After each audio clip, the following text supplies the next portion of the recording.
warahmatullahi wabarakatuh. Perkenalkan, kami dari kelompok 6 yang akan mempresentasikan hasil laporan dari kelompok kami yang berjudulkan Evaluasi Pemberdayaan Masyarakat melalui Usaha Minuman Sari Nanas Segar Ponggok, yang beranggota kelompok yaitu yang pertama Afida Rizky Aziza absen 1, Anikotul Muna absen 5, Fajar Eka Prasetyo absen 8, Gilang Aji Setiawan absen 12, dan saya Sofia Ayurohma absen 30.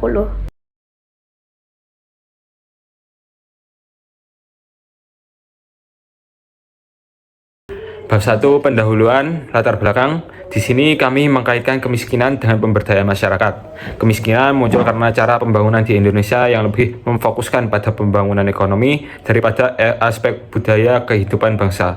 Pada perkembangan berikutnya terjadi perubahan pada cara pandang ke arah pemberdayaan masyarakat, di mana masyarakat miskin tidak lagi dilihat sebagai objek namun sebagai pelaku pembangunan. Pola pemberdayaan yang dianggap mampu mengurangi tingkat kemiskinan, adanya usaha industri kecil di pedesaan dapat meningkatkan produksi pangan maupun barang-barang, sehingga hal tersebut dapat berpengaruh pada peningkatan kesejahteraan ekonomi masyarakat. Selanjutnya ada rumusan masalah, yaitu yang pertama, bagaimana proses pemberdayaan masyarakat melalui pabrik minuman Sari Nanas Segar di Kecamatan Ponggok, Kabupaten Blitar. Yang kedua, apa hasil yang diperoleh setelah melalui pemberdayaan masyarakat melalui pabrik minuman Sari Nanas Segar di Kecamatan Ponggok, Kabupaten Blitar. Jadi, tujuan penelitiannya yang pertama adalah untuk mengetahui proses pemberdayaan masyarakat melalui pabrik minuman Sari Nanas Segar di Kecamatan Ponggok, Blitar. Yang kedua adalah untuk mengetahui hasil yang diperoleh setelah melakukan pemberdayaan masyarakat melalui pabrik minuman Sari Nanas Segar di Kecamatan Ponggok, Kabupaten Blitar. Selanjutnya adalah manfaat penelitiannya. Yang pertama adalah menambah wawasan penulis tentang pemberdayaan masyarakat berbasis kearifan lokal. Yang kedua adalah memberikan inspirasi bagi masyarakat dalam mengembangkan potensi lokal untuk kesejahteraan. Yang terakhir, untuk mendukung pemerintah dalam mengembangkan ekonomi daerah dan kemandirian masyarakat. Selanjutnya, bab 2 adalah landasan teori. Yang pertama, komunitas. Komunitas adalah kelompok orang dengan minat, nilai, atau budaya yang sama. Bisa terbentuk berdasarkan hobi, lokasi, atau latar belakang budaya. Yang kedua, kearifan lokal. Kearifan lokal adalah pengetahuan dan tradisi yang diwariskan dalam komunitas, berperan dalam melestarikan budaya, menyelesaikan masalah, dan menjaga sumber daya. Pemberdayaan komunitas berbasis kearifan lokal adalah pendekatan yang memperkuat masyarakat dengan memanfaatkan potensi, nilai, dan tradisi lokal untuk meningkatkan kesejahteraan mereka. Jadi pendekatan ini menekankan 3 aspek utama, yaitu yang pertama, partisipasi komunitas, yang kedua, menghormati nilai-nilai lokal, dan yang ketiga, pembangunan berkelanjutan. Evaluasi adalah proses sistematis untuk mengukur dan menilai suatu objek berdasarkan pedoman yang ada. Langkah-langkah kunci dalam mengevaluasi program pemberdayaan masyarakat itu ada 5, yaitu yang pertama, menentukan topik evaluasi, kemudian merencanakan kegiatan evaluasi, ketiga, mengumpulkan data, yang keempat, menganalisis data, kemudian yang terakhir ada melaporkan temuan. Prinsip-prinsip evaluasi aksi pemberdayaan masyarakat meliputi yang pertama, keselarasan dengan tujuan, yang kedua, objektivitas, yang ketiga, penggunaan alat ukur. Nah, untuk dapat melaksanakan pemberdayaan dan mencapai tujuan yang diinginkan, diperlukan strategi yang tepat. Strategi yang dapat diterapkan dalam pemberdayaan komunitas meliputi yang pertama, mempertimbangkan potensi masyarakat. Jika kita kaitkan dengan topik yang kita angkat, sebagai contoh, pihak pemberdaya yaitu owner pabrik minuman Sari Nanas melihat pengalaman, pendapat, dan pengetahuan yang dapat dimanfaatkan untuk mendukung upaya pemberdayaan. Yang kedua, memberikan pendampingan secara berkelompok karena dinilai lebih efektif. Yang ketiga, memberikan pelatihan khusus. Yang keempat, mengangkat kearifan lokal. Jadi pihak pemberdaya mengangkat kearifan lokal yaitu buah nanas sebagai bentuk pemanfaatan sumber daya. Yang kelima, yaitu memberikan bantuan sarana, seperti alat-alat dan mesin produksi. Yang keenam, pelaksanaan pemberdayaan secara bertahap. Nah, adanya pemberdayaan komunitas tentu saja dimulai oleh inisiator. Inisiator terdiri dari pemerintah, swasta, dan masyarakat. Inisiator sangat berperan dalam melaksanakan pemberdayaan komunitas. Jika dikaitkan dengan pabrik minuman Sari Nanas Segar, dalam hal ini inisiatornya adalah swasta yang berkontribusi pada formulasi, implementasi, monitoring, dan evaluasi dengan fasilitasi dana, alat teknologi, dan tenaga terampil. Selanjutnya, bab 3, metode penelitian, yaitu waktu Jumat 31 Januari 2025, pukul 14.35 sampai dengan 10 WIB. menyesuaikan ketersediaan narasumber. Selanjutnya, tempat pabrik sari nanas segar Desa Sidoarjo, Ponggok Blitar, Jawa Timur dipilih karena relevan dan mudah diakses. Selanjutnya, teknik pengumpulan data. Yang pertama, menggunakan wawancara, yaitu metode tanya jawab untuk mendapatkan informasi. Yang kedua, observasi, yaitu mengamati dan mencatat kejadian secara langsung di lapangan. Yang ketiga, dokumentasi, yaitu mengumpulkan data dari dokumen atau foto sebagai bukti pendukung. Selanjutnya adalah gambaran umum lokasi penelitian. Di sini saya akan membahas profil, yaitu sejarah pabrik minuman sari nanas segar.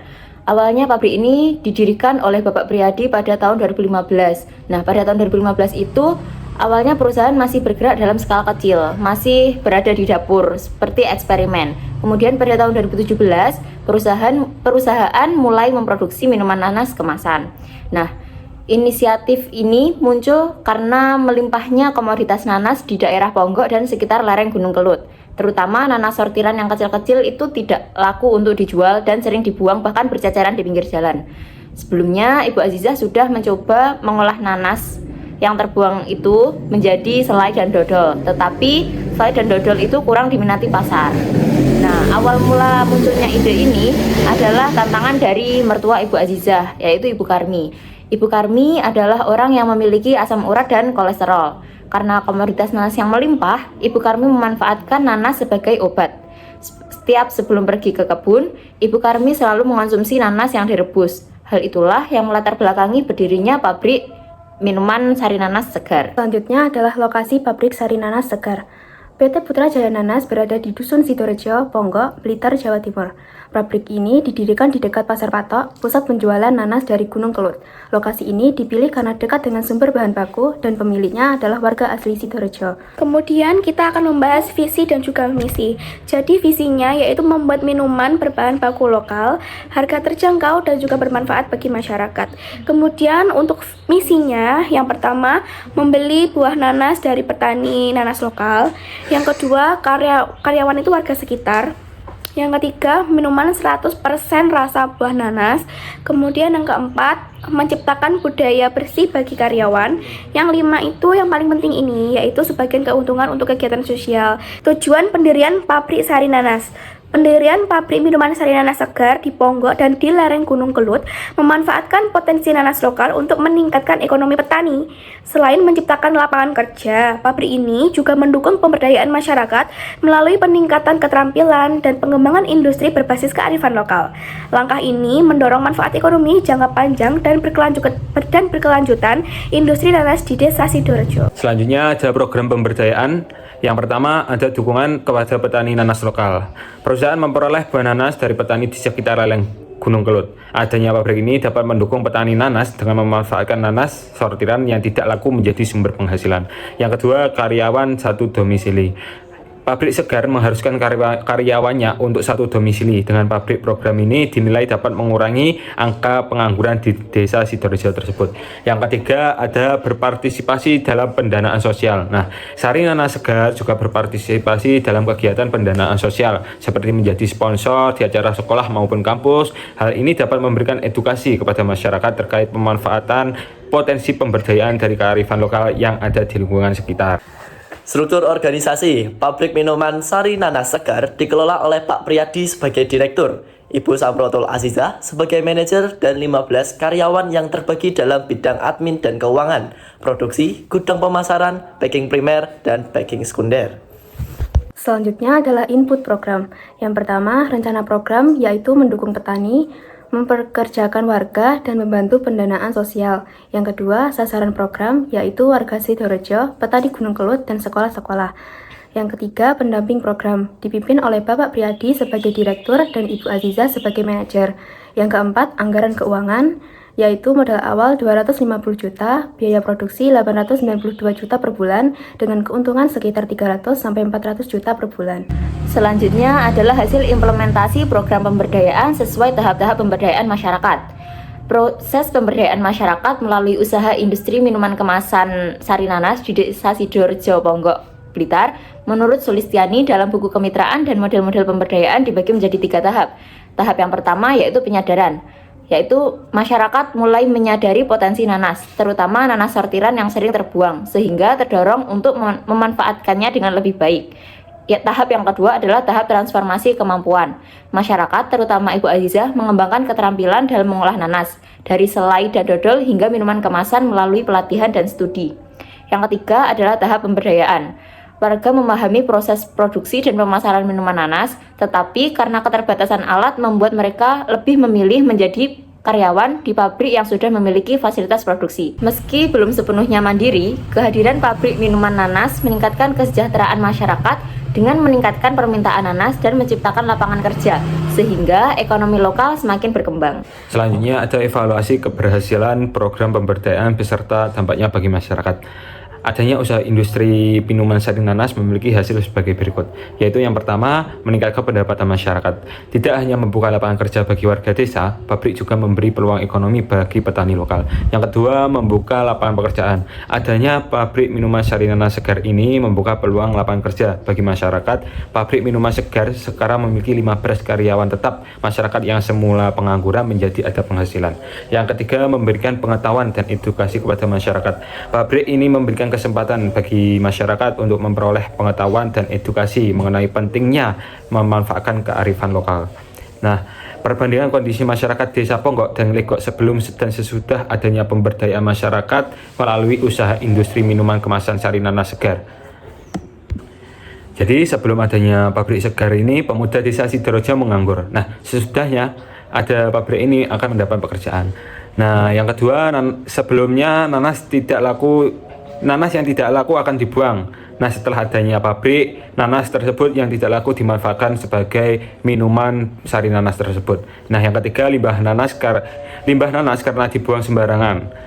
Sesudahnya, limbah dapat dimanfaatkan untuk kepentingan lainnya, seperti pupuk dan lain-lain. Yang nomor 4, masyarakat belum memiliki pengetahuan dan keterampilan untuk mengolah nanas. Sekarang, adanya pabrik tersebut menjadikan masyarakat memiliki pengetahuan dan keterampilan untuk mengolah nanas-nanas tersebut. Faktor pendorong meliputi yaitu melimpahnya komoditas nanas di Blitar, khususnya di Desa Ponggok dan Legok, mendorong pemanfaatan bahan baku yang sebelumnya terbuang, serta membuka peluang tambahan bagi petani. Selain ada faktor pendorong, berikut juga ada faktor penghambatnya. Yang pertama, turunnya permintaan pasar. Setelah hari raya, permintaan itu menjadi menurun, menyebabkan produksi berkurang. Untuk mengatasi stok berlebih, pabrik kadang meliburkan karyawan yang berdampak pada pendapatan kerja dan berkelanjutan pemberdayaan masyarakat. Kemudian yang kedua, termasuk produk baru di pasar. Sebagai minuman kemasan baru, banyak yang ragu mengonsumsi sari nanas karena anggapan bisa menyebabkan batuk. Beberapa toko awalnya itu menolak, tetapi mereka itu setelah mencoba, mereka itu menyadari bahwa rasanya itu ringan dan aman untuk dikonsumsi. Kemudian yang terakhir ada kapasitas dan kualitas mesin produksi yang kurang memadai nih. Saat permintaan tinggi, mesin itu bekerja secara terus-menerus hingga cepat dan rusak. Kerusakan ini memperlambat produksi, sementara perbaikannya tidak bisa dilakukan dengan cara yang cepat. Jadi bisa menghambat pemenuhan pesanan. Selanjutnya yaitu analisis SWOT. Yang pertama adalah strength. Strength atau kekuatan merupakan sifat yang memberi nilai tambah pada sesuatu dan menguntungkan bila dibandingkan dengan yang lain. Nah, kekuatan dari pabrik minuman sari nanas segar ini adalah yang pertama, adanya ketersediaan bahan baku berupa komoditas nanas yang melimpah. Nah, nanas dapat diperoleh dengan cara yang mudah dengan harga yang terjangkau. Yang kedua, pengolahan nanas menjadi minuman kemasan lebih menguntungkan daripada olahan nanas yang lain seperti dodol ataupun selai. Minuman kemasan juga memiliki masa simpan produk yang lebih lama. Selanjutnya, weakness atau kelemahan. Kelemahan yang pertama, mesin kurang canggih dan mudah rusak saat permintaan tinggi, terutama sebelum Idul Fitri. Yang kedua, saat permintaan turun, karyawan diliburkan, menyebabkan kehilangan pendapatan. Yang ketiga, rasa nanas kurang populer karena dianggap bisa menyebabkan batuk atau rasa seri. Yang ketiga ada opportunities atau peluang. Yang pertama, pabrik minuman kemasan sari nanas segar ini melibatkan masyarakat dalam hal ketenaga kerjaan. Kemudian yang kedua, limbah dari produksi minuman kemasan itu dapat dimanfaatkan sebagai peluang usaha tambahan yang bernilai ekonomis. Jadi kulit nanasnya itu dapat diolah menjadi pakan ternak. Sementara itu, ampas nanas yang masih mengandung rasa manis itu dan seratnya dapat diolah menjadi selai ataupun dodol. Threats atau ancaman. Ancamannya yang pertama adalah persaingan dengan merek minuman kemasan yang lebih dikenal dan memiliki teknologi yang lebih maju. Yang kedua adalah kenaikan harga bahan baku, terutama gula yang meningkatkan biaya produksi. Bab 6 penutup. Kesimpulan, berdasarkan hasil penelitian mengenai pemberdayaan masyarakat melalui pabrik minuman sari nanas segar di Desa Sidorejo, Ponggok, Kabupaten Blitar, dapat disimpulkan bahwa yang pertama, proses pemberdayaan masyarakat melalui pabrik minuman sari nanas segar di Kecamatan Ponggok, Kabupaten Blitar dapat dilihat melalui 3 tahap, yaitu yang pertama, tahap penyadaran, yang kedua, tahap transformasi kemampuan berupa wawasan pengetahuan, kecakapan, dan keterampilan untuk mengembangkan potensi yang ada, yang ketiga, tahap pendayaan di mana masyarakat sudah memiliki pengetahuan dan keterampilan untuk mengolah nanas menjadi minuman kemasan. Nah, untuk yang selanjutnya, kesimpulannya hasil yang diperoleh setelah melalui pemberdayaan masyarakat melalui pabrik minuman sari nanas segar ini di Kecamatan Ponggok, Kabupaten Blitar sebagai berikut. A. Meningkatkan pendapatan masyarakat. B. Membuka lapangan pekerjaan. Yang C. Memberikan pengetahuan dan edukasi kepada masyarakat. Selanjutnya ada saran. Berdasarkan hasil penelitian, peneliti mencoba memberikan saran untuk melakukan pemasaran digital melalui berbagai platform digital yang ada juga e-commerce, sehingga minuman sari nanas dapat meningkatkan daya tarik produk di mata konsumen. Nah, memperluas jangkauan pasar serta membangun hubungan yang lebih dekat dengan pelanggan. Sekian presentasi yang dapat kami sampaikan tentang penelitian evaluasi pemberdayaan masyarakat melalui usaha minuman sari nanas segar yang ada di Ponggok. Assalamualaikum warahmatullahi wabarakatuh.